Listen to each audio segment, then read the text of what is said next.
Karimnagar corporation limit గల 17-18 డివిజన్ల యొక్క సమస్యలు డ్రైనేజ్ సిస్టమ్ లేకపోవడం వలన వర్షాలు పడ్డ రోజుల 10 సారి ఆ డ్రైనేజ్ సిస్టమ్ లేక మాకు చాలా ఇబ్బంది. కుంటలు అంటే ఒక పల్లెటూళ్ళ చెరువు టైపు మాకు కుంటలు ఏర్పడడం, దానివల్ల చెత్త చెదరం, దోమలు, ఆ పెద్ద పెద్ద విషపూరితమైన పాములు రావడం వల్ల మా కాలనీలో చిన్న పిల్లలు ఆడుకోవడానికి కానీ మాకు కూడా చాలా అస్తవ్యస్తంగా రోడ్లు కానీ డ్రైనేజ్ కానీ మారడం వల్ల మాకు చాలా ఇబ్బందులు అయినాయి.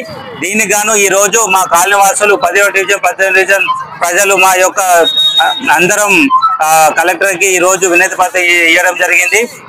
దీనివల్ల కంపల్సరీ ప్రభుత్వ దృష్టికి వెళ్ళి మా సమస్యల్ని త్వరగా తీర్చాలని మా యొక్క మనవి, మా 17-18 డివిజన్ ప్రజల యొక్క మనవి. మాకు చాలా ఇబ్బంది అవుతున్నాయి. డ్రైనేజ్ సిస్టమ్ లేక, రోడ్ లేక ఈ వర్షాకాలం కానీ ఇబ్బంది పడుతుంది. సో దీనికి మీరు తొందరగా పరిష్కారం చేయాలని మా యొక్క మనవి. Vidyanagar Srirama colony road number 5 మరియు రాజారెడ్డి కాలనీ సమస్యలు తొందరగా పరిష్కరించాలని చెప్పి మా యొక్క వినతి.